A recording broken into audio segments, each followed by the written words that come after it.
안녕하세요. 이번 영상에서는 학원 강의를 수강하는 데 수험생에게 도움이 될 만한 스터디 영상을 준비했다고 하는데요. 바로 어떤 내용인지 들어보겠습니다.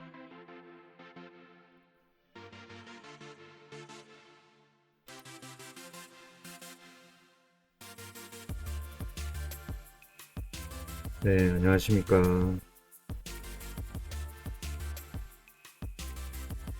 네, 이번 영상에서는 민법 문제풀이가 될 영상이긴 한데요. 네, 문제풀이 하기 전에 잡담을 조금 하겠습니다. 일단 잡담이 이제 꿈 얘기라고 되어 있는데요. 제가 메모를 해놨는데 일단 꿈 내용을 들려드리면은 장소가 확실히 일본이었고요. 일본 어딘지는 모르겠는데 그 주변의 사람들이 차림새가 일본 그 옛날 전국시대 여자는 기모노고 남자는 명칭이 뭔지 모르겠지만 옛날 일본 전국시대 비슷한 그 옷차림이었고요. 근데 그 희한한 게 그 장소에 옆에 자판기가 있었고요. 자판기에서 음료수를 뽑아냈던 것 같습니다. 그리고 또 옆에 공중전화 부스가 있었어요. 그러니까 제가 느낀 바로는 주변에 일본 사람들의 옷차림새가 전국시대 옷차림인데 음료수 자판기가 있고 공중전화가 있었다는 게 좀 시대 상황하고 시대적 배경하고 안 맞죠. 꿈이라서 그런 것 같습니다. 이제 그 꿈의 이제 메인 스토리가 제가 그 공중전화에서 뭔가를 조금씩 번역을 힘들게 하고 있었습니다. 그 꿈 안에서 뒤에 사람들이 줄을 서 있었고요. 그리고 남자들이 줄을 서 있었던 것 같은데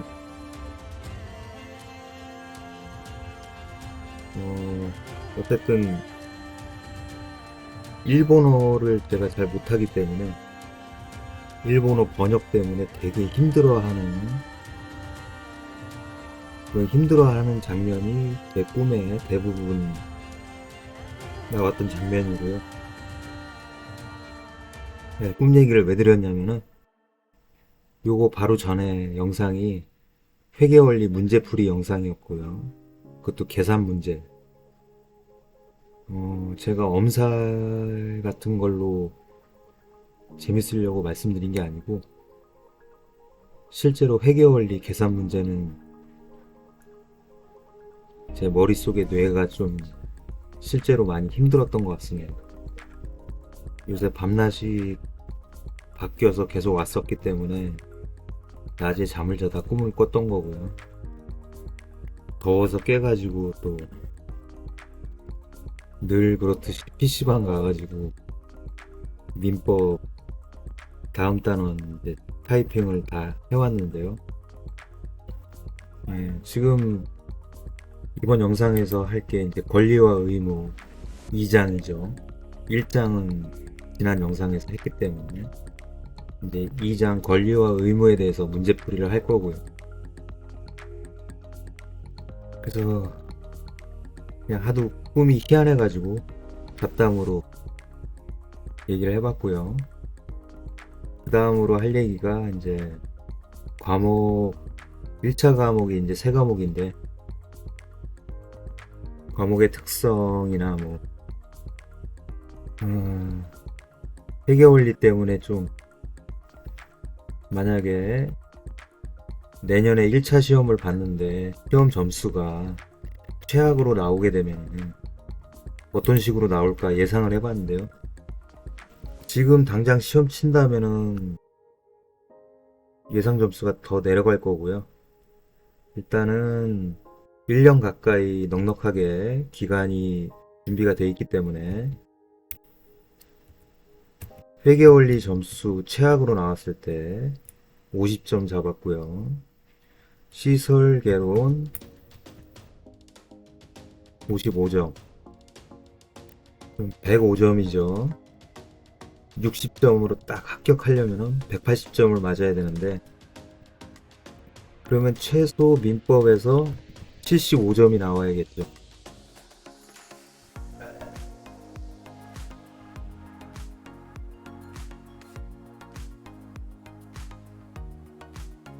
네, 물론 점수가 이거보다 고득점을 할 거라고 계속 좋은 쪽으로 생각을 하고 좋은 생각을 많이 하는 게 좋다는 건 저도 아는데요.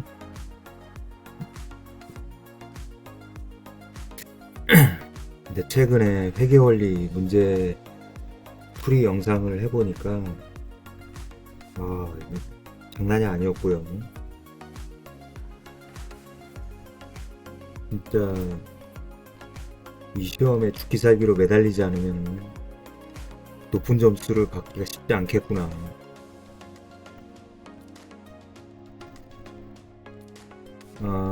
그래서 이제 계속 좋은 쪽으로 희망 회로를 돌리는 건 맞는데, 가끔은 이제 최악의 시나리오도 한 번쯤 생각해 볼 필요가 있을 것 같고요. 그래서 최악의 시나리오 점수대로 나온다면 일단 회계 원리는 과목 자체가 제가 봐선 너무 어렵습니다. 그래서 점수를 낮게 잡아줬고요. 시설 개론인 경우에는 뭐 민법보다 어쩌면 더 쉽게 느껴지기도 하는데, 시설 개론의 특성이 이제 시험 범위가 그 기본서 내에서 커버가 안 되는 아주 엉뚱한 곳에서 아주 지역적인 문제를 출제했을 경우에는, 만약에 그런 출제 비중이 생각보다 높게 나왔다 그러면은 예상 점수보다 점수가 낮아질 가능성이 있다고 봤고요. 그래서 55점으로 해놨습니다. 최악으로 이렇게 점수를 두 과목에서 받았을 때 이 처참한 점수 상황을 살려줄 수 있는 거는 역시 이번 영상에서 할 민법이 아닌가요? 민법은 제가 냉정하게 생각했지만 뿌린 대로 거두리라 이렇게 예상이 됩니다. 아주 예외적인 상황이 나올 가능성도 세 과목 중에서 제일 적은 것 같고, 문제가 좀 어렵게 나올 수는 있겠죠. 그렇지만 가능성, 확률 면에서 민법을 이제 고득점 쪽에 이제 포커스를 맞추면, 만약에 민법이 뭐 80, 85점 이렇게 나와버리면은 넉넉하게 합격을 할 수가 있겠죠. 그렇게 되는 게 쉽진 않은데, 최악의 시나리오라고 해도 민법이 75점 이상이 나올 수 있도록 이제 과목 중에 고득점 과목을 민법 쪽으로 포커스를 맞춰야 되지 않나, 이런 생각을 해봤습니다. 그냥 아무 자극 없이 공부하는 것보다 이런 식으로라도 좀 전략적으로 과목들을 공략을 하는 게 더 최악의 시나리오가 나왔을 때 대비가 되지 않을까, 이런 생각을 해봤기 때문에 민법 문제풀이 하기 전에 잡담으로 한번 말씀을 드려봤고요. 이제 곧 제2장 권리와 의무에 해당하는 민법 과목의 문제풀이를 시작하겠습니다.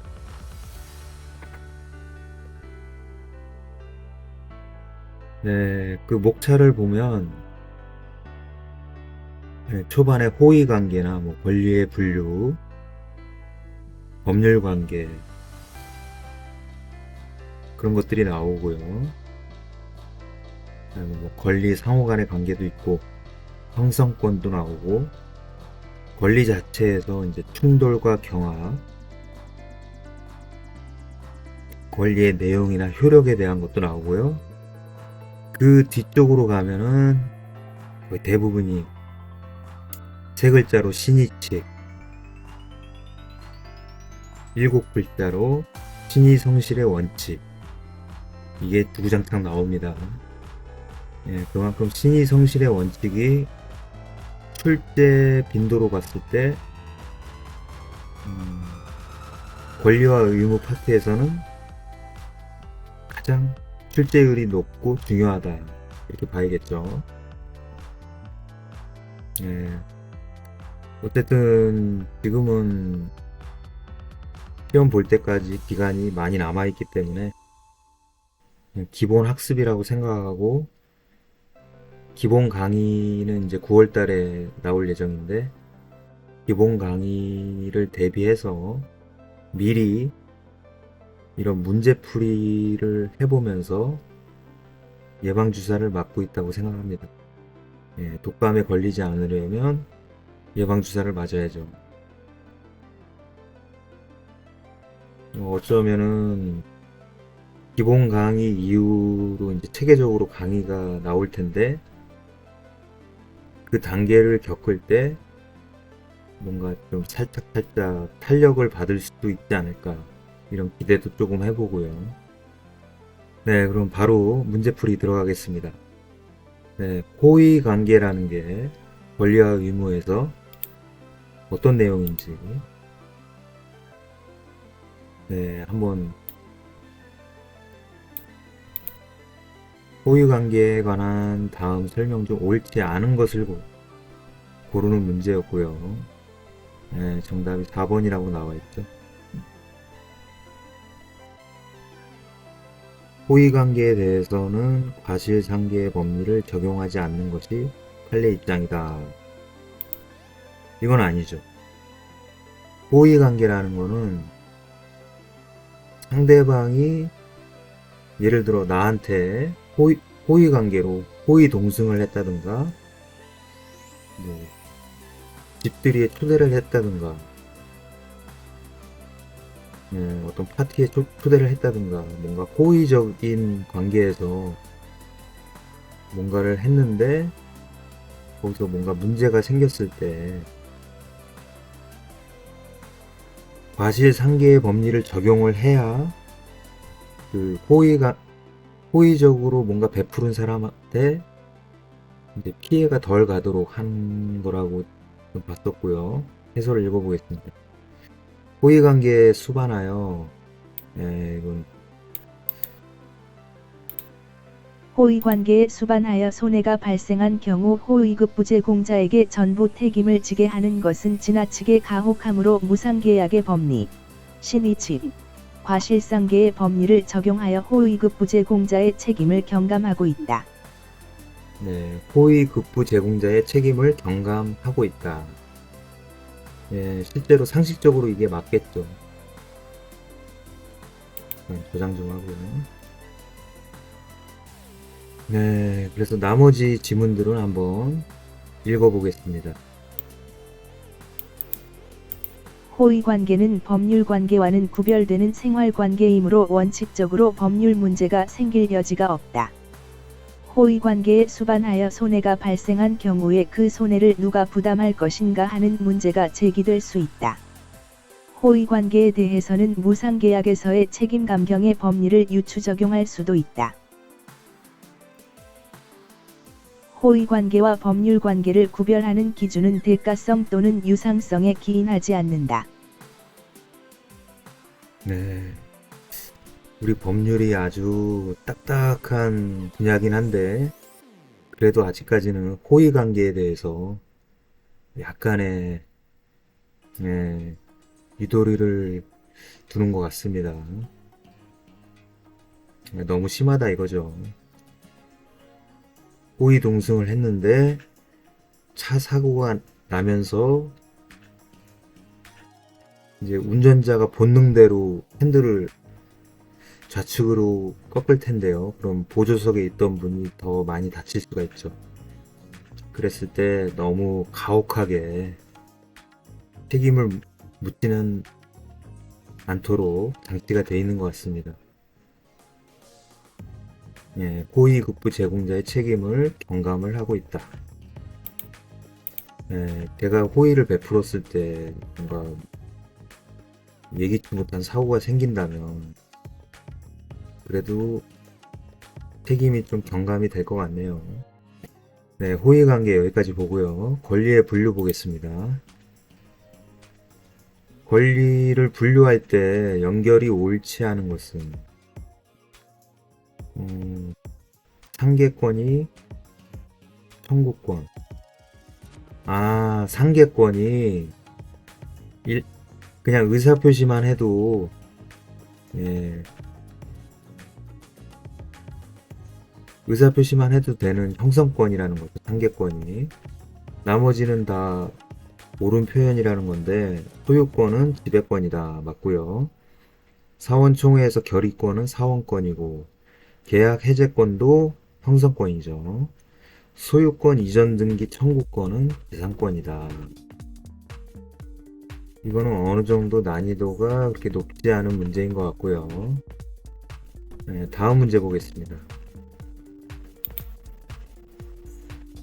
민법상 권리와 의무에 관한 설명 중에 옳지 않은 거 5번으로 되어 있는데 저당권인 경우에 한 필지인 토지의 일부에 분필하지 않은 필지를 나눈다는 거죠.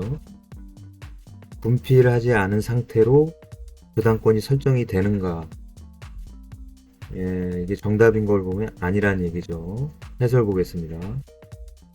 분필 절차를 거치지 않은 한필 토지의 일부에 대해서는 저당권을 설정할 수가 없네요. 네, 상식처럼 알고 있어야 될 것 같고요. 나머지는 한번 읽어보겠습니다. 임차인의 지상물 매수 청구권의 법적 성질은 형성권이다. 물권은 법률 또는 관습법에 의하는 외에는 임의로 창설하지 못한다. 인격권 침해에 대하여는 예방적 구제수단으로서 금지 청구권이 인정된다. 주된 권리의 소멸시효가 완성한 때에는 종속된 권리에 그 효력이 미친다. 네, 다른 거보다 제 눈에는 지난 시간에 봤던 복습 효과가 나오고 있네요. 물권은 법률 또는 관습법에 의해서는 임의로 창설이 되고요. 이제 표현상으로 법률 또는 관습법에 의하는 외에는 임의로 창설하지 못한다 이렇게 표현을 했죠. 제가 하는 해석 방법이 이제 반대 해석이고요. 예, 지난 시간에 잠깐 했던 게 떠올라서 얘기를 해봤습니다. 근데 인격권 침해에 대해서 예방적 구제수단으로서 금지 청구권이 인정된다.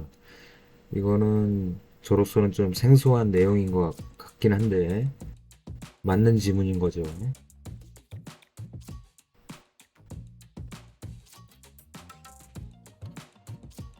임차인의 지상물 매수 청구권이 형성권이다.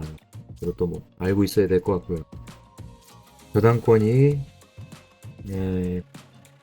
분필 절차를 거치지 않은 한 필이 안 되는 토지의 일부에 대해서는 저당권을 설정할 수 없다. 네, 이렇게 알고 넘어가면 될 것 같습니다. 네, 다음 문제. 권리 상호 간의 관계. 옳은 것을 모두 고른 것은 일단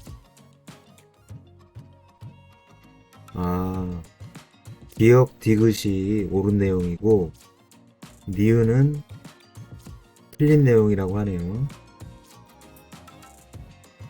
네, 제가 한번 읽어보겠습니다. 공무원이 공권력 행사로 예를 들면 강력계 형사가 범인을 잡으려고 하다가 어떤 식당에서 직기들이 파손되는 그런 일이 생겼다. 고의 또는 과실로 위법하게 타인에게 손해를 가한 경우 국가가 부담하는 민법상 불법 행위 책임과 국가배상법상 배상 책임은 경합하여 병존한다. 그러니까 좀 전에 예를 들은 걸로 치면은 식당 주인이 그 강력계 형사한테 민법상 불법행위 책임하고 국가배상법상 배상 책임 둘 다 물을 수 있느냐. 예, 둘 다 묻는 거는 좀 문제가 있겠죠. 해설을 보면은 한번 읽어보겠습니다. 공무원이 공권력의 행사로 그 직무를 행함에 있어 고의 또는 과실로 위법하게 타인에게 손해를 가한 경우 법규 경합에 따라 국가배상법상 배상 책임만 인정되므로 국가가 부담하는 민법상 불법행위 책임은 적용하지 않는다. 네, 여기서 중요한 키워드가 하나 나왔죠. 예, 법규 경합이라는 건데, 예, 2개 이상의 법이 경합을 했을 때 한 가지만 적용한다는 거죠. 예, 국가배상법상 배상 책임만 인정된다. 민법상의 불법행위 책임은 자연스럽게 인정이 안 되기 때문에 뭐 적을 필요도 없겠죠. 그래서 그게 니은이 틀린 지문이고 맞는 지문을 한번 읽어보겠습니다. 일방 당사자의 잘못으로 인해 상대방 당사자가 계약을 취소하거나 불법 행위로 인한 손해배상을 청구할 수 있는 경우 계약 취소로 인한 부당이득 반환 청구권과 불법 행위로 인한 손해배상 청구권은 경합하여 병존한다.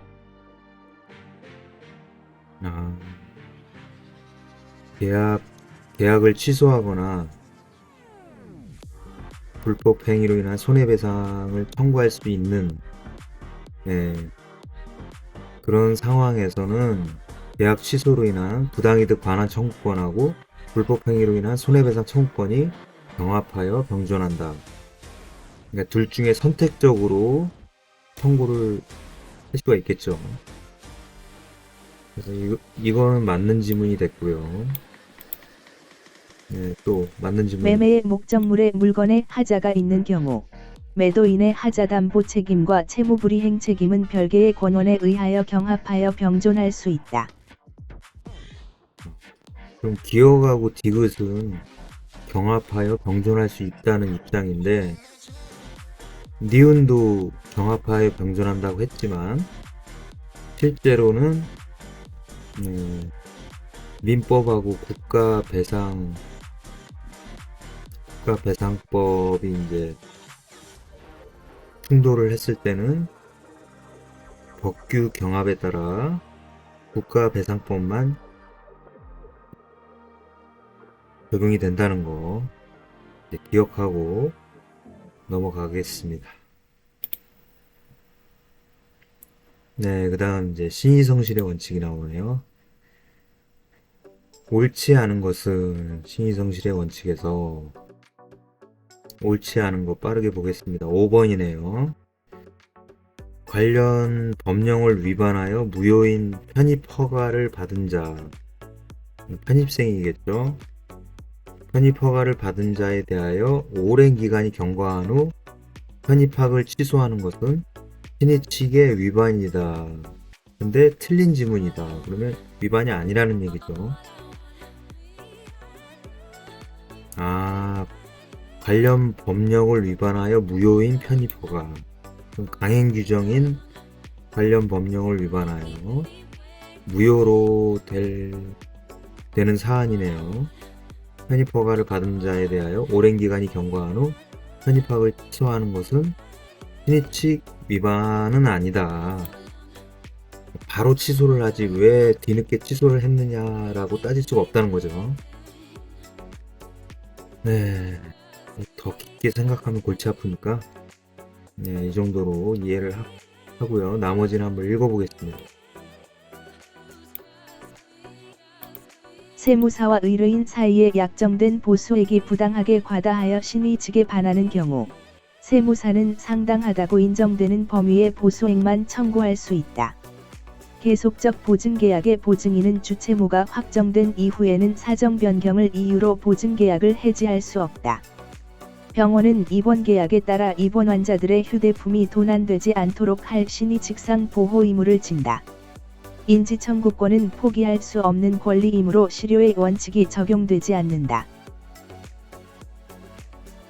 네, 들으면서 생각을 해봤는데 다 맞는 말 같습니다.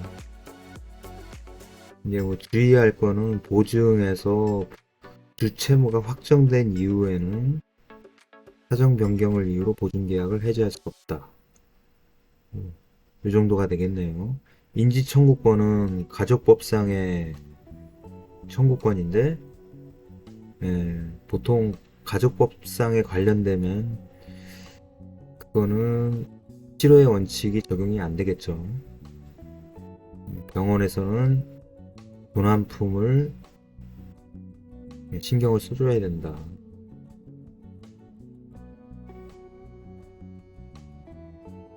세무사의 보수, 상당하다고 인정되는 범위의 보수액만 청구할 수 있다. 이게 틀린 말이 아니라는 거죠. 네, 다음 문제 넘어가겠습니다. 또 신의성실의 원칙인데요. 옳지 않은 것을 모두 고른 것을. 옳지 않은 게 1번이네요. 법령에 위반되어 무효임을 알고서도 법률행위를 한 자가 강행법규 위반을 이유로 무효를 주장하는 것은 특별한 사정이 없는 한 신의 측에 반한다. 야, 이거 언뜻 맞는 말로 보이는데 본인이 법령에 위반되니까 무효가 될 거를 알면서도 그 법률행위를 해버렸고요. 근데 그래놓고 그러니까 악의를 가지고 있는 것 같은데요. 베이비 말고 법률상 악의, 선의의 반대말. 그런 사람이 무효를 주장하는 것은 특별한 사정이 없는 한 신의 측에 반한다 라고 했는데 되게 맞는 말 같은데 해설을 보면은 특별한 사정이 없는 한 신의 측에 반하지 않는다고 하네요. 이거 자체가 좀 너무 상식적으로 접근하면은 틀릴 수가 있겠네요. 신의 측에 반한다고 한 게 틀린 표현이었고요. 나머지는 다 옳다는 거니까 한번 읽어보겠습니다. 신의성실의 원칙에 반하는 것은 강행 규정에 위배되는 것이다. 일반 보증의 경우에도 채권자의 권리 행사가 신의 측에 반하여 허용될 수 없는 때에는 예외적으로 보증인의 책임을 제한할 수 있다. 아파트 분양자는 아파트 단지 인근에 대규모 공동묘지가 조성되어 있는 사실을 수분양자에게 고지할 신의 측상 의무를 부담한다. 네. 신의 성실의 원칙에 반하는 게 강행 규정에 위배되는 거라고 하네요. 그리고 일반 보증의 경우 채권자의 권리 행사가 신의 측에 반하여 허용될 수 없는 때에는 예외적으로 보증인의 책임을 제한할 수가 있다. 그리고 이제 공동묘지가 나오죠. 아파트에 이제 분양을 받아서 들어갔더니만 주변에 공동묘지가 조성되어 있다. 뒤늦게 알았다. 근데 그거는 분양하는 사람이 수분양자에게 고지할 신의 측상 의무가 있다는 거죠. 신의 측이 걸리기 때문에 뒤늦게 알았더라도 법적으로 걸고 넘어질 여지가 충분하다는 거네요. 네, 상식적으로 알아두면 좋은 내용인 것 같습니다. 네. 또 다음 문제 보겠습니다. 이번엔 권리 남용이네요. 옳은 것은 3번이 옳다고 하네요. 3번 한번 읽어보겠습니다.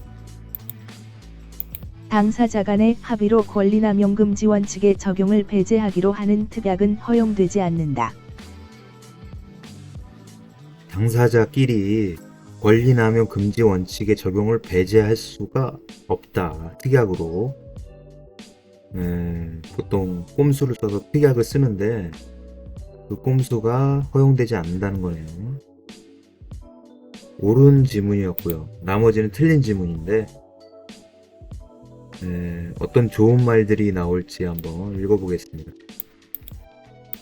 강행법규를 위반한 자 스스로가 강행법규의 위반을 이유로 그 법률 행위의 무효를 주장하는 것은 특별한 사정이 없는 한 신의성실의 원칙에 반하는 것 또는 권리남용이라고 할 수 없다. 신의성실의 원칙 또는 권리남용 금지의 원칙 위반 여부의 판단은 강행규정에 위배되는 것으로 당사자의 주장이 없더라도 법원은 직권으로 판단할 수 있다. 아까 나왔던 게 강행법규 위반을 이유로 알면서도 했던 사람이 무효를 주장하는 것은 허용된다. 그리고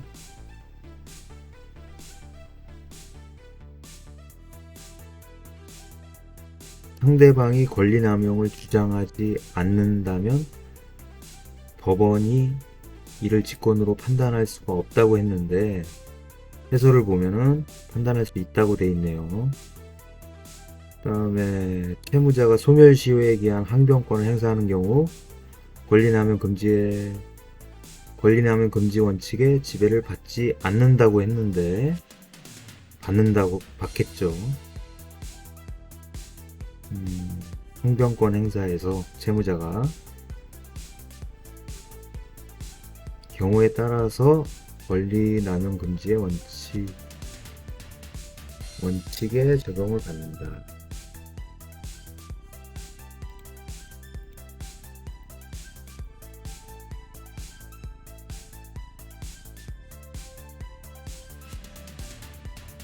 권리남용의 정도가 심한 경우 명문에 규정이 있는 때에는 예외적으로 그 권리가 박탈될 수도 있다. 충격적이네요. 친권의 상실. 이런 경우에는 친권이 나왔다는 거는 미성년자 중에서도 극히 나이가 어린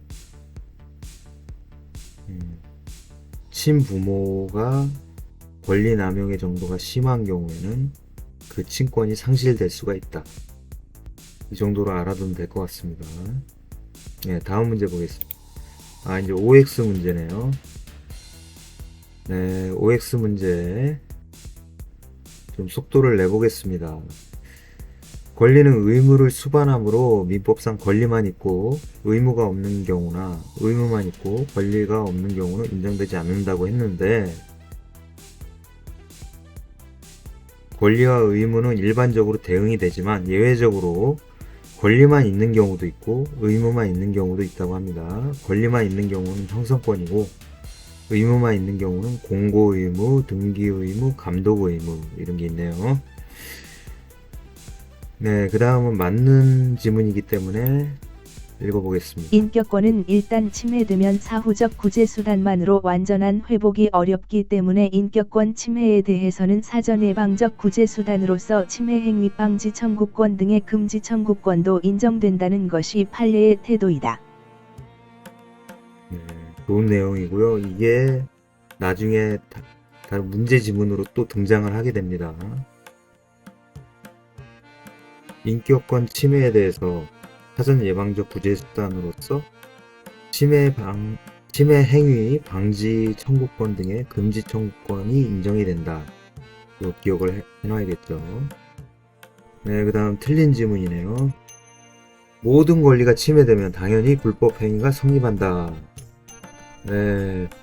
보자마자 좀 느낌이 쎄하죠.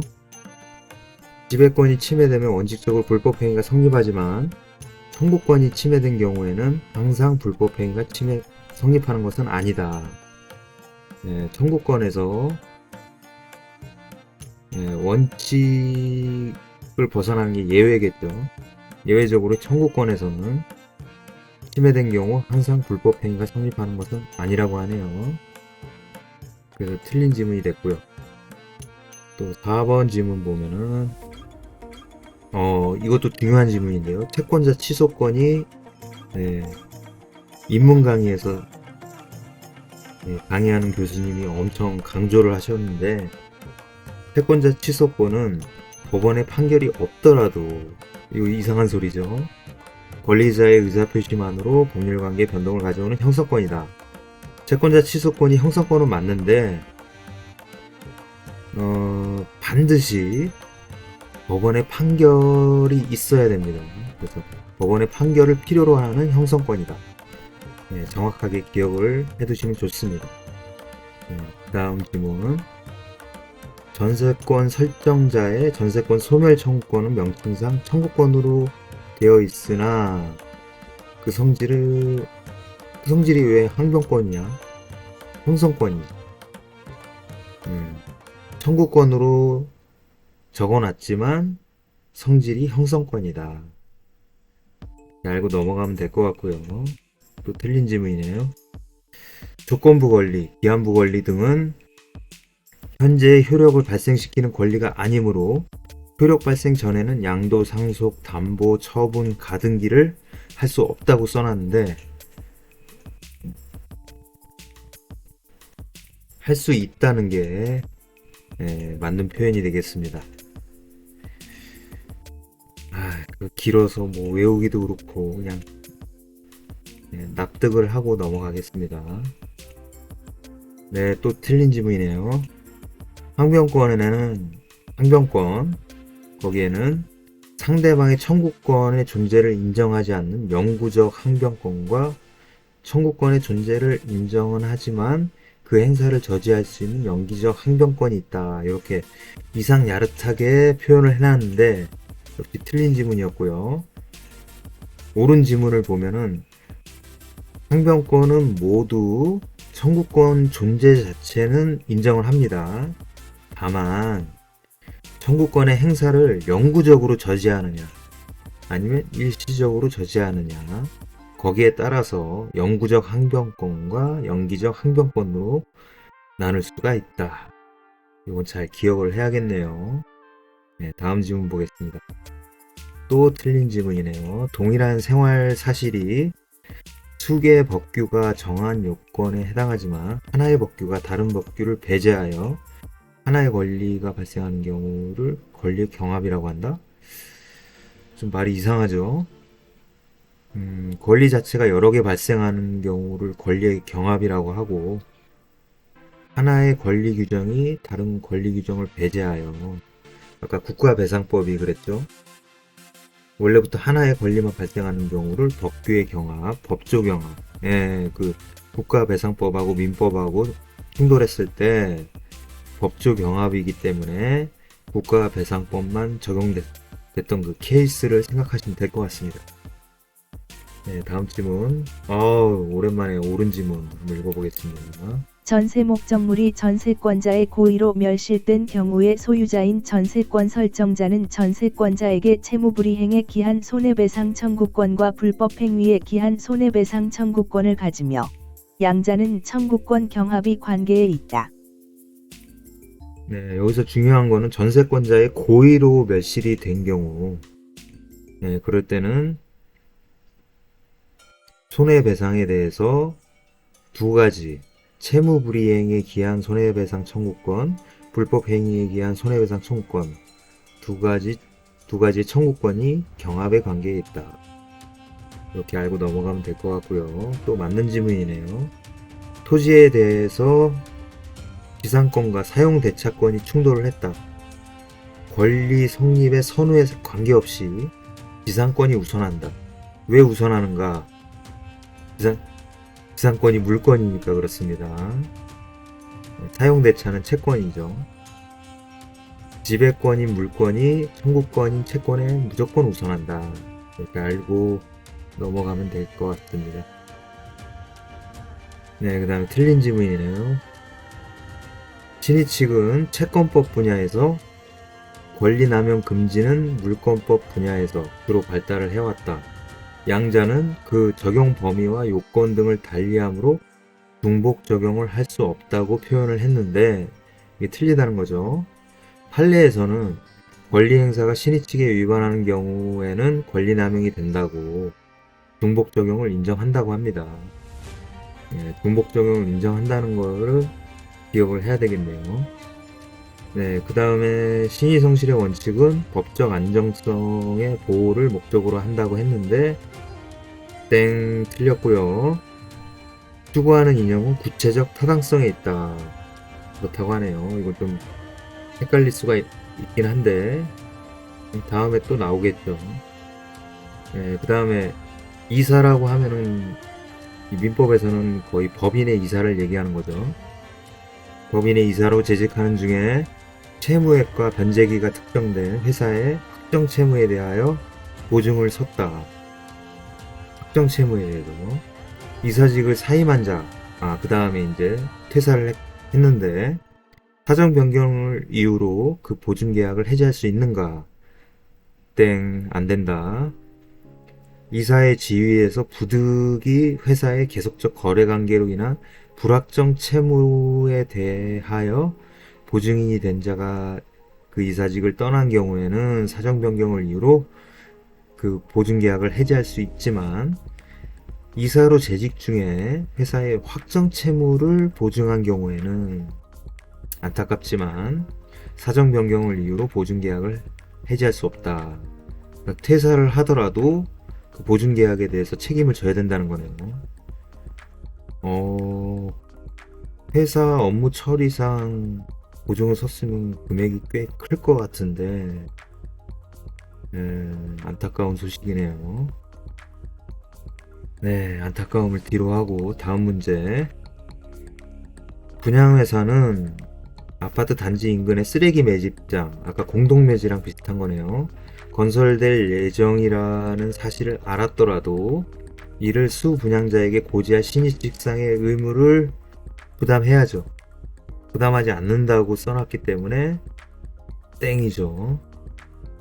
네, 그래서 올바른 설명 읽어보겠습니다. 아파트 분양자는 아파트 단지 인근의 쓰레기 매립장이 건설될 예정이라는 사실을 분양계약자에게 고지할 신의직상 의무가 있고, 이 경우 분양계약자는 사기에 의한 분양계약의 취소, 신의직상 고지 의무 위반에 따른 채무불이행 내지는 불법 행위를 이유로 손해배상을 청구할 수 있다. 네, 이게 좀 몇 가지가 반복이 되다 보니까 지금 상태로는 좀 이해가 된 것 같기도 하고 이해가 된 게 이제 착각일 수도 있는데 저는 딱 들으면서 이해가 되는 것 같습니다. 왠지 좋은 착각이죠. 네, 그 다음에 사정 변경으로 인한 계약 해지에 있어서 사정이라 함은 계약의 기초가 되었던 객관적인 사정 및 당사자의 주관적 또는 개인적인 사정을 포함한다? 이거 이상하죠? 객관적인 사정만 적용되고 주관적 또는 개인적인 사정은 의미하는 것이 아니다. 이건 약간 상식적인 느낌이고요. 그 다음에 옳은 지문이니까 한번 읽어보겠습니다. 법률 행위가 법령에 위반되어 무효임을 알면서 그 법률 행위를 한 사람도 특별한 사정이 없는 한 강행법규 위반을 이유로 무효를 주장할 수 있다. 네, 이번 지문도 반복이 됐기 때문에 왠지 이해가 된 듯한 착각이 들고 있습니다. 들으면서 바로 옳은 지문이구나 이런 생각을 했고요. 네, 그 다음에 틀린 지문. 채무자가 소멸시효에 기한 항변권을 행사하는 경우에는 권리남용 금지의 원칙의 지배를 받지 않는다는 것이 판례의 태도이다 라고 써놨는데 소멸시효의 완성을 이유로 채무자의 항변권 행사도 권리남용에 해당할 수 있다.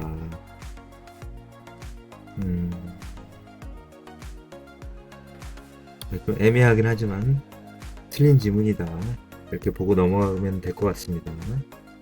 다음 상계권 행사가 권리남용이 되기 위해서는 상계권자에게 아무런 이익이 없음에도 오직 상대방에 고통을 주고 손해를 입히려는 주관적 요건이 충족되어야 한다.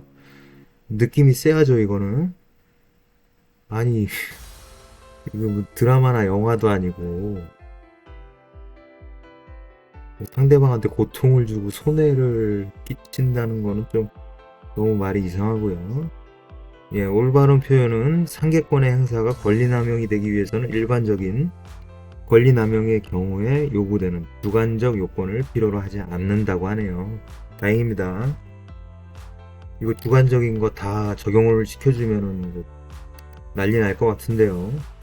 예, 법에서 옳게 처리를 하는 것 같습니다. 네, 그 다음 권리 행사가 권리 남용에 해당하는 경우에는 원칙적으로 권리자로부터 그 권리를 박탈한다. 권리 남용일 때 원칙적으로 박탈한다는 게 틀린 지문이라면은 원칙적으로 그 권리 행사의 효과가 발생하지 않을 뿐이다. 권리 자체를 박탈하는 것은 아니다. 아, 그렇네요. 다만 법률에 규정되어 있는 경우, 네, 아까 봤었죠. 친권 상실, 그런 경우가 예외적으로 있다는 거 기억해야 되고요. 네, OX 마지막 지문. 권리 남용의 주관적 요건은 권리 행사자의 권리 남용이라고 볼 수 있는 객관적 사정만으로는 추인할 수 없다라고 했는데, 틀린 지문이라는 걸 봐서는 객관적 사정을 통해서 추인할 수 있겠죠. 주관적 사정은 너무 골치 아프니까 겉에서 딱 드러난 게 객관적 사정이죠.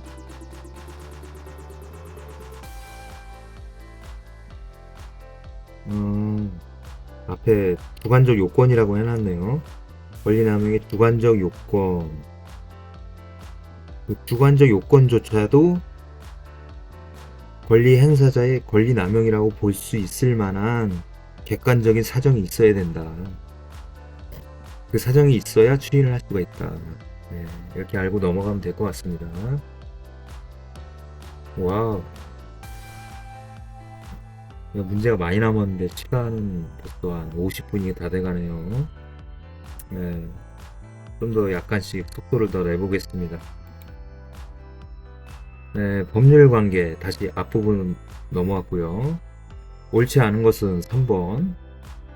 법률 관계의 당사자 가운데 법에 의하여 보호되는 자의 지위를 가리켜 권리라고 하며 이것의 행사를 법은 제한할 수가 있겠죠. 권리를 제한받지 않는 거는 대한민국에 몇 명 안 되겠죠. 네, 신의 측에 반하는 권리의 행사는 권리 남용이 되기 때문에 공공법리에 반하거나 사회적 타당성을 결여한 경우에 권리 행사가 제한되는 경우도 있다. 네, 당연한 얘기여야 될 것 같습니다. 네, 모든 사람이 특권을 가지면 안 되겠죠. 법률관계란 법에 의하여 규율되는 생활관계를 말한다. 법률관계의 내용은 그 실현이 법의 힘에 의하여 보장된다.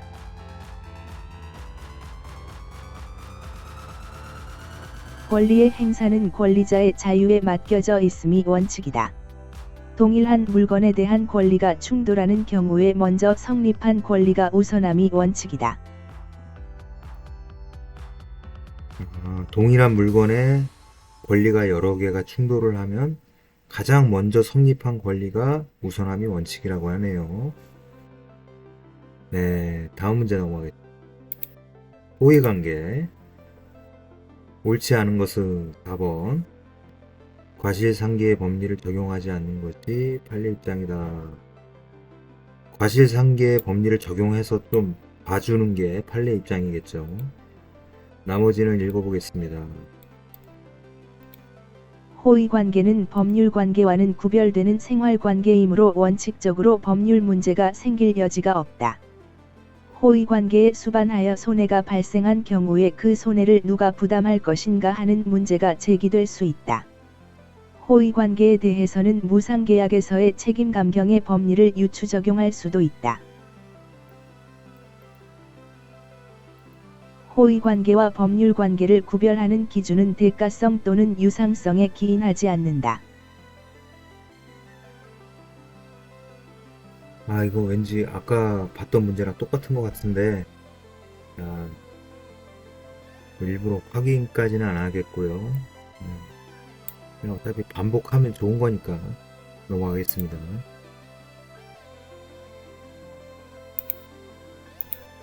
권리의 분류와 예시, 옳지 않은 거, 청구권, 부양 청구권, 지상권자의 지상물 매수 청구권. 근데 1번이라는 거 1번이 틀렸다는 얘기인데, 부양 청구권은 청구권으로서 성질을 갖는데, 지상권자의 지상물 매수 청구권은 청구권이 아니라 형성권. 형성권은 그냥 의사표시만으로 발생하는 거죠. 지상권자의 지상물 매수 청구권이 형성권이라는 거 기억해야 될 것 같습니다. 나머지는 한번 제가 읽어보겠습니다. 항변권, 동시이행의 항변권이 있고 한정승인의 항변권. 한정승인의 항변권, 이거는 한정상속할 때 그때도 나올 것 같고요. 형성권에는 동의권과 상계권이 있다. 지배권에는 저당권과 특허권이 있다. 사원권에는 결의권, 소수 사원권이 있다. 다 맞는 말들이고요. 다음 문제 넘어가겠습니다. 형성권. 형성권에 관한 설명 중에 옳지 않은 것은 2번이네요.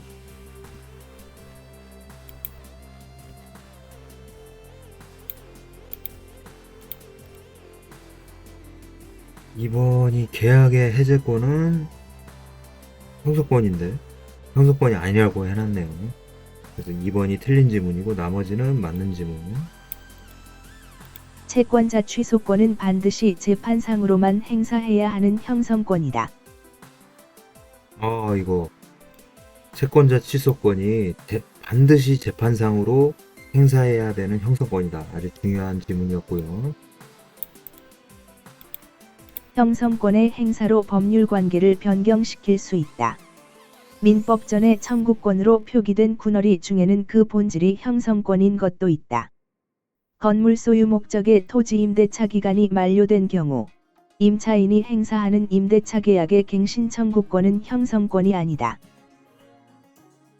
군허리라고 오타가 났는데 권리였습니다.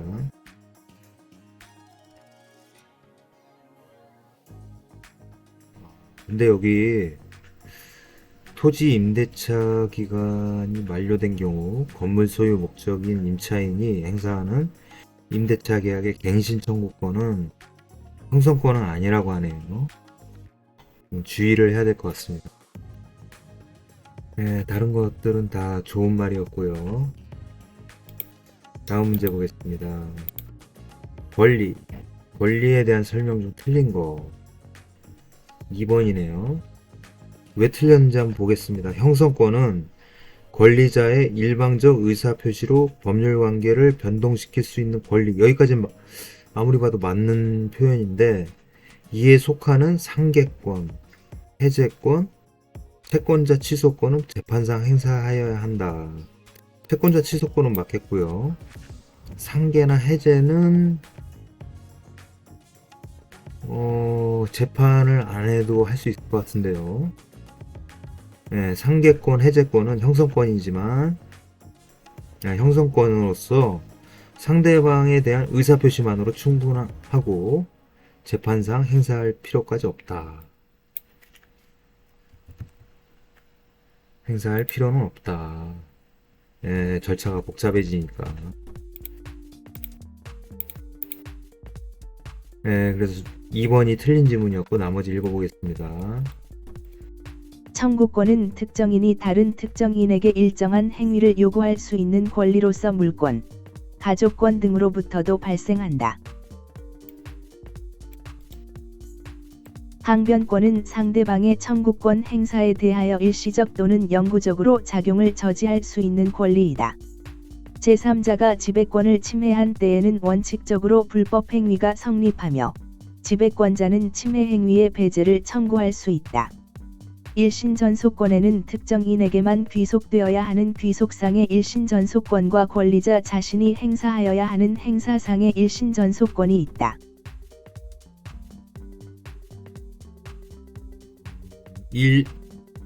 일신전속권이라는 게 있는데 귀속상의 일신전속권과 권리자 자신이 행사하여야 하는 행사상의 일신전속권. 제가 예전에 했던 게임의 아이템에 이제 귀속 아이템이 있었는데, 그게 갑자기 생각이 나네요. 귀속되는 일신전속권. 본인이 행사를 하여야 하는 행사상의 일신전속권이 있다.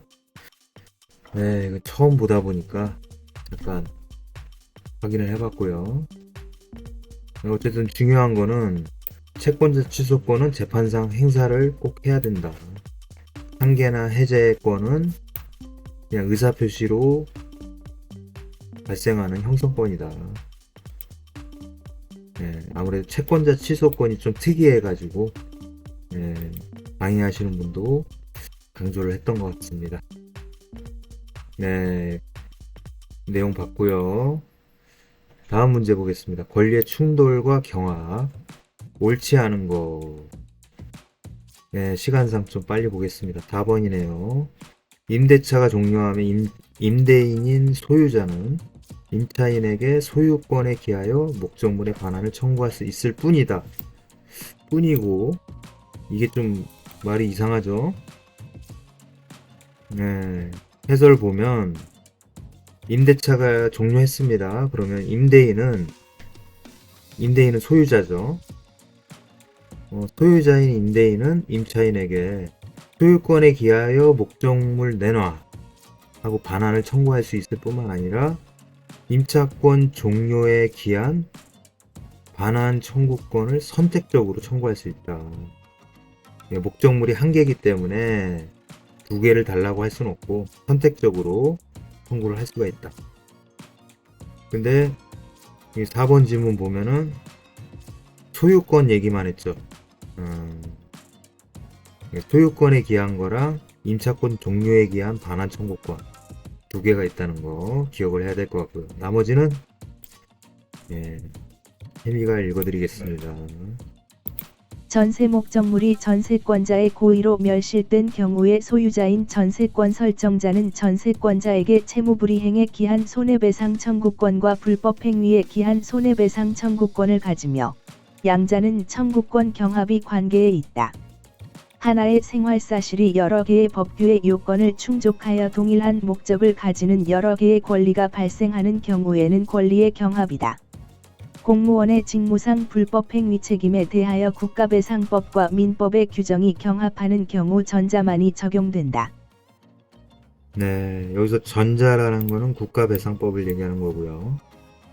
마지막 5번 지문 읽어보겠습니다. 토지에 대하여 지상권과 사용대차권이 충돌하는 경우 권리 성립의 선후에 관계없이 지상권이 우선한다. 지상권이 왜 우선할까요? 물권이라서 그렇습니다.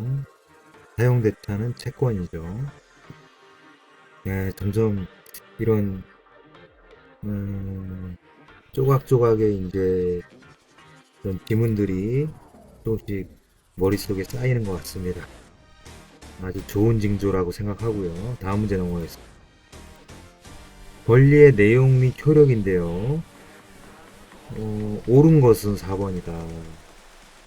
조건부 법률행위에서 발생하는 권리는 기대권의 성질을 갖는다. 이거는 옳은 표현이고 나머지가 틀렸다는 건데, 채권 상호 간에 먼저 성립한 채권이 항상 우선한다. 항상이라고 하면은 좀 잘 봐야죠.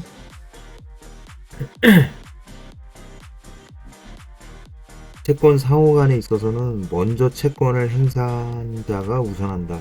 선이행의 원칙. 다만 이 항상이라고 써놨기 때문에 예외적으로 파산 채권이 있고요. 파산 채권은 일반 채권에 우선한다. 이것도 상식으로 알아놔야겠네요.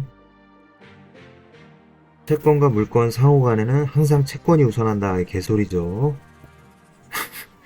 개소리라고 하긴 좀 그렇고, 네, 틀린 지문이죠. 네. 물권이 우선하죠. 3번 지문은 물권 상호 간의 권리자 평등의 원칙이 적용된다.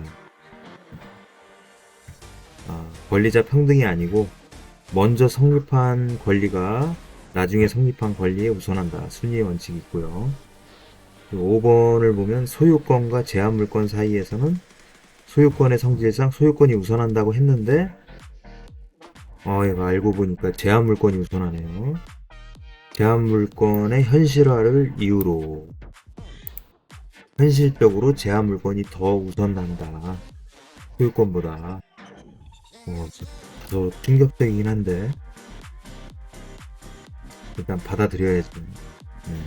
저는 납득을 이미 했습니다.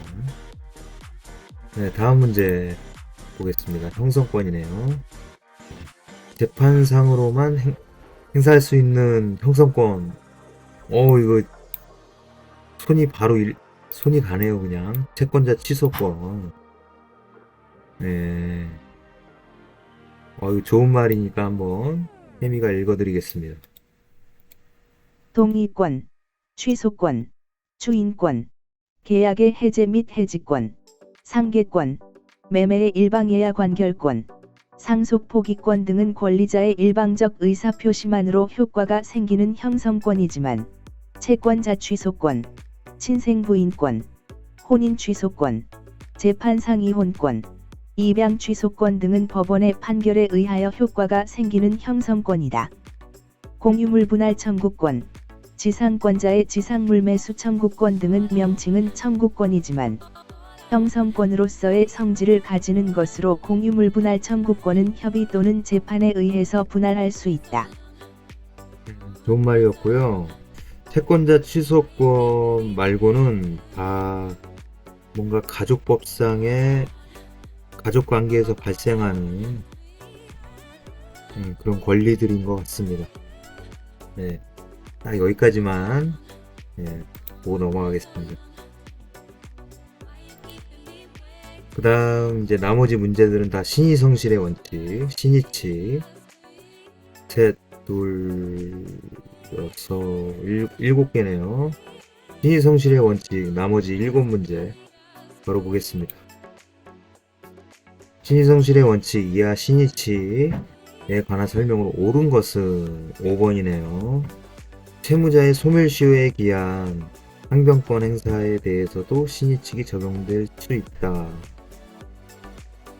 항변권 행사에 대해서 아까 봤던 것 같고요. 나머지가 다 틀린 소리라는 건데 신의성실의 원칙에 반하는 것 또는 권리 남용은 가행규정에 위배되는 것이므로 당사자의 주장이 없더라도 가행규정에 위배되니까 법원이 직권으로 판단할 수 있다. 근데 문제에서는 판단할 수 없다고 했겠죠. 특별한 사정이 없느나 법령에 위반되어 무효임을 알고서도 그 법률 행위를 한 자가 이거 많이 봤던 느낌이죠. 가행법규 위반을 이유로 무효를 주장하는 것은 신의칙 또는 금반원의 원칙에 반하거나 권리남용에 해당한다고 볼 수가 없겠죠. 여기서 문제에서는 있다고 했겠죠. 허용되지 않는다고 해놨네요. 근데 실제로는 허용이 되고요. 알면서도 했지만. 그 다음 인지청구권을 장기간 행사하지 않아서 더 이상 그 권리를 행사하지 않을 것이라고 신뢰할 만한 정당한 기대를 상대방이 가지게 되었더라도 인지청구권은 소멸되지 않는다. 인지청구권은 이제 역시 가족관계에서 나올 것 같고요. 쉽게 예를 든다면 장례식장에 그동안 생사불명의 가족이 나타나서 상속이나 그런 거를 따진다 해도 가족이기 때문에 그 청구권이 실효되지 않는다고 하네요. 다음에 신의성실의 원칙은 사법 전체에 적용되는 일반 원칙으로 민법뿐만 아니라 상법, 기타, 민사특별법에도 적용되고 한 걸음 더 나아가 국가기관에 의하여 행하여지는 공법관계, 사회법에서도 기본 원리로 작용한다. 기본 원리다. 신의성실의 원칙이 참 대단한 원칙이네요. 문제에서는 일반 행정 법률 관계에서 관청의 행위에 대하여는 적용될 여지가 없다는 뻘소리를 해놨죠. 네, 그래서 틀린 지문이 됐고요. 네, 다음 문제 보겠습니다. 신의성실의 원칙에 대한 설명인데 옳지 않은 거. 4번이 옳지 않다. 신의성실의 원칙은 오직 권리 행사와 의무 이행에만 적용되는 것으로서 이에 기해 어떠한 의무가 도출되는 것은 아니다. 요 틀린 지문 냄새가 나죠. 판례는 주의 의무를 이행하지 않아서 발생한 손해에 대한 배상을 인정한다. 그러니까 의무가 발생할 수 있다는 거죠. 이행을 안 하면 발생한 손해에 대해서 배상을 해야 된다. 네, 신의성실의 원칙이 상당히 강력한 원칙으로 보입니다. 나머지는 옳은 표현이니까 한번 읽어보겠습니다. 신의성실의 원칙은 권리의 발생, 변경, 소멸의 기능을 갖는다. 민법상 신의성실의 원칙은 법률 관계의 당사자가 상대방의 이익을 배려하여 형평에 어긋나거나 신뢰를 저버리는 내용 또는 방법으로 권리를 행사하거나 의무를 이행하여서는 아니 된다는 추상적인 규범이다. 신의성실의 원칙은 민법뿐 아니라 상법 등 사법의 전 영역에서 적용된다.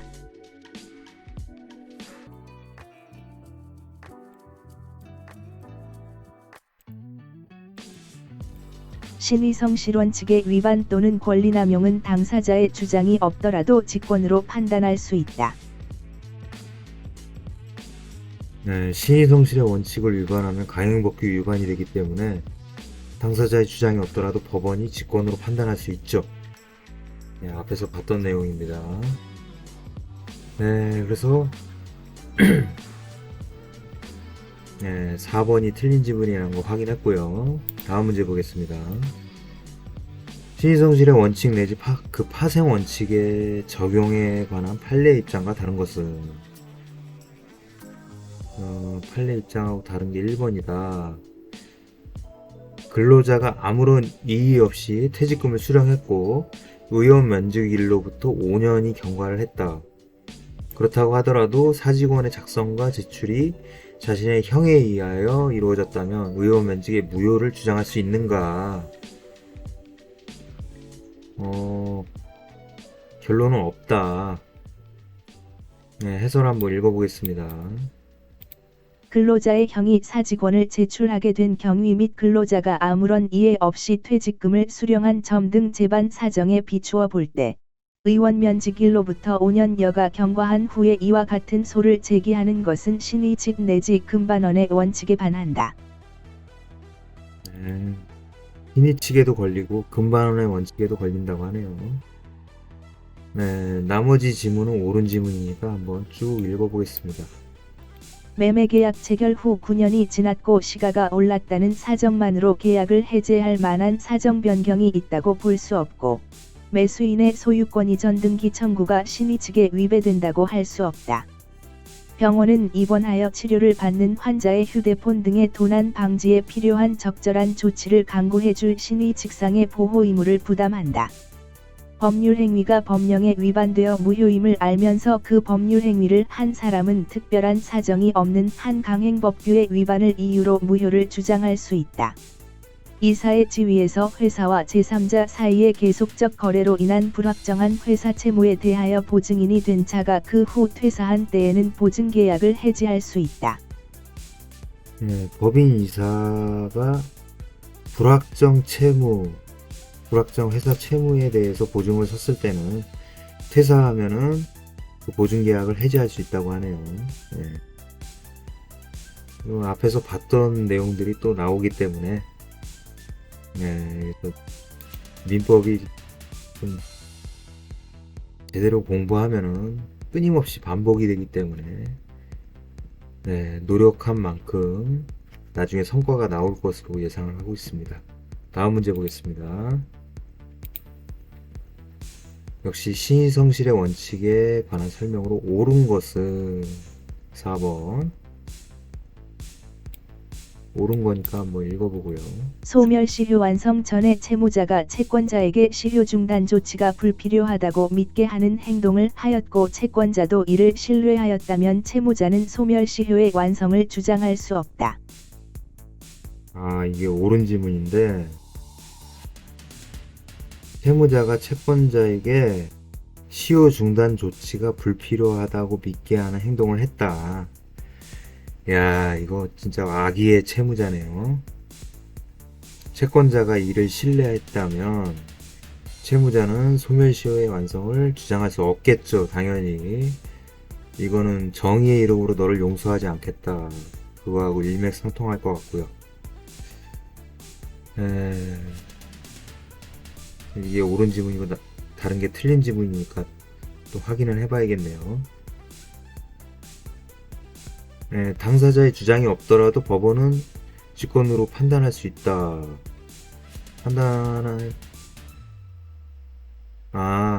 법원은 당사자의 주장이 있을 경우에만 판단할 수 있다고 써놨네요. 그래서 틀렸고, 인근에 쓰레기 매립장 고지 의무가 있다, 신식상 의무가 있다. 근데 뭐라고 써놨을까요? 알았더라도 고지와 신식상의 의무를 부담하지 않는다고 해놨네요. 그래서 틀린 지문이고,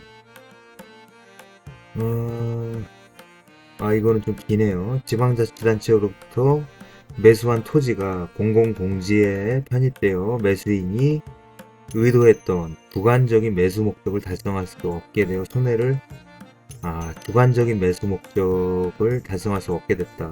그래서 손해가 발생했지만 그렇다고 하더라도 매매 계약을 그대로 유지하는 것이 신의칙에 위반하는 것은 아니고, 또한 매매 계약을 해지할 만한 사정 변경에도 해당하지 않는다. 굳이 이유를 들자면 주관적이었다는 거, 이걸 좀 기억을 해야 될 것 같고요. 사정 변경에 해당한다고 써놨네요. 다음 5번 보면은 근로자가 장기간 무단결근을 했고요. 해고됐습니다.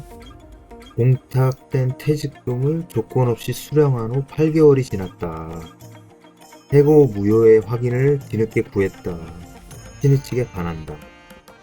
법적인 판단은 신의칙에 반한다는 거네요. 문제에서는 신의칙에 반하지 않는다고 써놨겠죠. 그래서 옳은 지문은 4번. 정의는 승리한다는 지문이죠. 악의의 채무자. 다음 문제 보겠습니다. 3문제 남았네요. 신의성실의 원칙 신의칙에 관한 설명으로 옳지 않은 것은 4번이네요. 법정 대리인의 동의 없이 신용 구매 계약을 체결한 미성년자. 아이고 골치 아프다, 미성년자. 골치 아픈 미성년자가 나중에 법정 대리인의 동의 없음을 이유로 이를 취소하는 것은 신의칙에 반했으면 좋겠지만 신의칙에 반하지 않겠죠. 그래서 미성년자는 참 골치가 아픈 존재가 아닐 수가 없습니다. 신의칙에 반하지 않겠죠.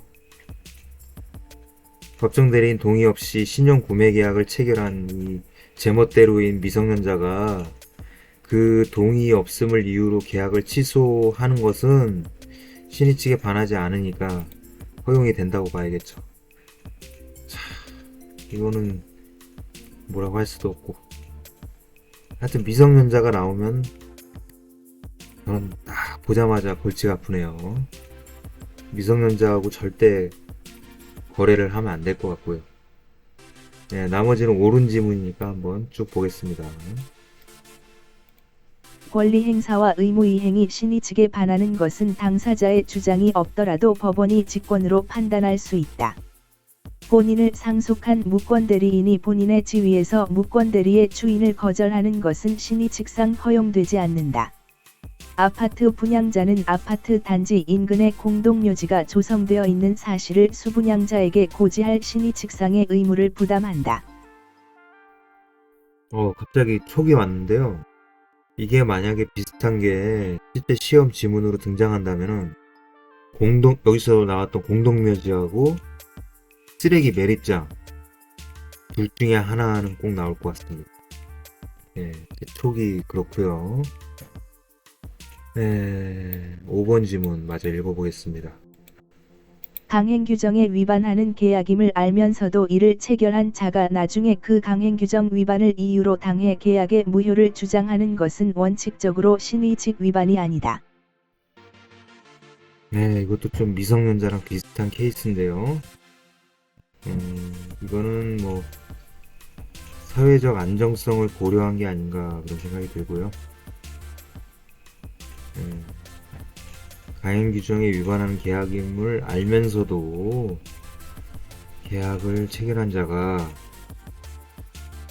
나중에 이 계약 무효야 하면서 가행 규정 위반을 이유로 들었는데 그게 통하네.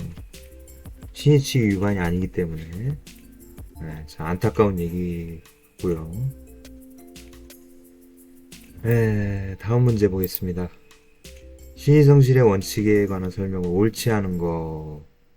짠. 4번. 가행법규에 위반돼 무효임을 알면서 그 법률 행위를 한 자가 좀 전에 봤던 건데 가행법규를 위반을 이유로 무효를 주장하는 것은 특별한 사정이 없는 한 신의칙의 위반에 해당하지 않죠. 이게 지금 몇 번을 봤는지 모르겠는데 이게 안타까운 얘기고요. 무효를 주장할 수가 있습니다. 그런 인간도.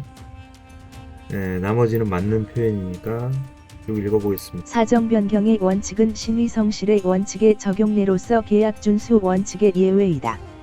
신의성실의 원칙은 권리와 의무의 내용을 보다 구체화하는 기능을 한다. 신의성실의 원칙에 반하는 것은 당사자의 주장이 없더라도 법원이 직권으로 판단할 수 있다. 쓰레기 매립장 나왔죠. 아파트 단지 인근에 쓰레기 매립장이 건설될 예정이라는 사실을 수분양자들이 알았더라도 분양계약을 체결하지 않았을 사정이 있을 경우 분양자는 그 사실을 고지할 신의칙상의 의무가 있다. 공동묘지, 쓰레기 매립장 이런 거 인근 지역에 뭐 예정이라든지 원래 있었다라든지 분양자는 수분양자한테 그 사실을 고지할 신의칙상의 의무가 있습니다. 이건 꼭 기억을 해야 될 것 같고요. 네, 이제 마지막 문제.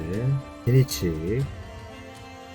옳은 것은 5번이네요. 옳은 내용 한번 읽어보겠습니다. 토지 이용권이 없는 건물에 대한 토지 소유자의 철거 청구가 권리남용에 해당하여 허용되지 않더라도 임료 상당의 부당이득 반환 청구권까지 배제되는 것은 아니다. 토지 이용권이 없다는 것은 무허가 건물이겠죠? 토지 이용권이 없는 건물에 대한 토지 소유자의 철거 청구. 토지 이용권 없으니까 너네 나가. 철거해. 그게 권리 남용에 해당하여 허용되지 않더라도 임료 상당의 부당이득 반환 청구권까지 배제되는 것은 아니다. 임료는 받을 수가 있다. 왜냐하면 저 건물 소유자가 임료를 내지 않고 건물로 이득을 챙겼기 때문에 부당이득을 반환해야 된다. 그런 얘기네요. 옳은 표현이었고 나머지는 틀린 얘기인데 또 많이 들어봤던 얘기가 나오겠죠. 신의칙상 보호 의무는 급부 제공자가 상대방이 계약의 내용을 제대로 실현할 수 있도록 베풀어야 할 적절한 배려와 주의 의무를 말하므로 계약관계에서도 적용된다. 근데 문제에서는 이상하게 써놨겠죠. 불법 행위에서만 문제가 되지 계약관계에서는 문제가 되지 않는다고 써놨네요. 예, 계약관계에서도 적용이 된다고 합니다. 2번 채무자의 소멸시효에 기한 항변권 행사도 일정한 경우 신의성실의 원칙에 반하여 권리남용으로서 허용될 수 없다. 채무자가 소멸시효에 기한 항변권 행사를 했을 때 일정한 경우 항상 전제가 있죠. 신의성실의 원칙에 반하여 권리남용으로서 허용될 수 없다. 뭐라고 써놨을까요? 소멸시효는 시간에 경과하는 객관적 사실만을 요건으로 하므로 그 완성의 효과를 주장하는 것은 신의 측에 반할 여지가 없다. 희한한 소리를 해놨네요. 네, 그 다음에 사정 변경의 원칙에서 말하는 사정은 객관적이지 주관적일 수가 없어. 계약의 기초가 되었던 객관적 사정만을 의미하는 것이다. 뭐라고 써놨을까요? 객관적 사정 외에 주관적 사정도 포함된다고 써놨죠. 네, 객관적인 것만 포함됩니다. 상계권의 행사가 권리남용이 되기 위해서는 일반적인 권리남용의 경우에 요구되는 주관적 요건을 필요로 하지 않는다. 근데 문제에서는 이거 상계권 행사가 이거 다시 보니까 되게 웃기네요. 상계권 행사가 권리남용이 되기 위해서는 상계권자에게 아무런 이익이 없음에도 오직 상대방에게 고통을 주고 손해를 입히려는 주관적 요건이 충족되어야 한다. 야, 이건 무슨 개콘이나 코미디 프로에 나올 만한 대사 같은데요. 주관적인 요건은 상대방한테 오직 상대방에게 고통을 주고 손해를 입히려는 주관적 요건이 충족돼야 한다 라고 써놨는데 상계권에서 자꾸 이런 질문이 튀어나오네요. 일반적인 권리남용의 경우에 요구되는 주관적 요건을 필요로 하지 않는다. 주관적 요건은 꺼지라 이거죠.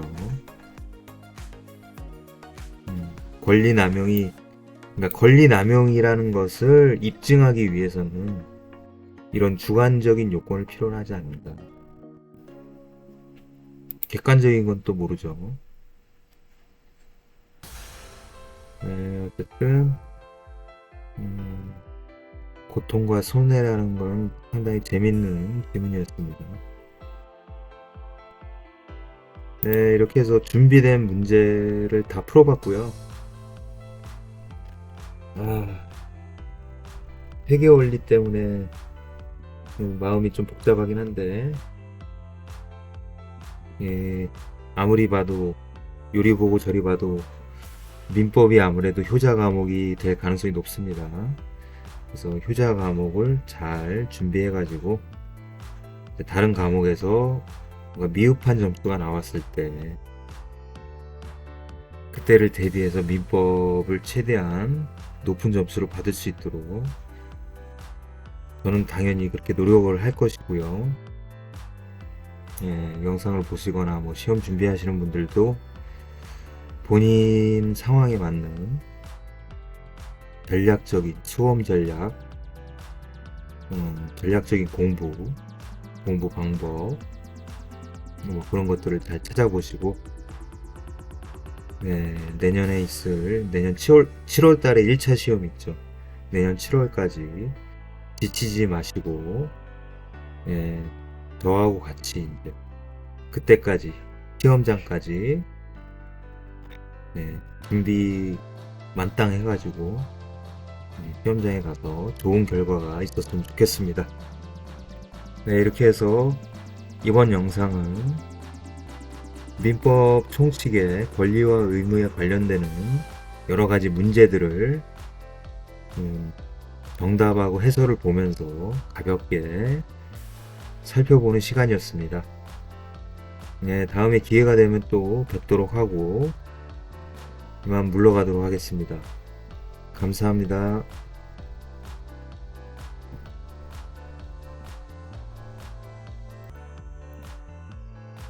네. 이렇게 해서 오늘의 민법 스터디 영상을 마치겠습니다. 감사합니다.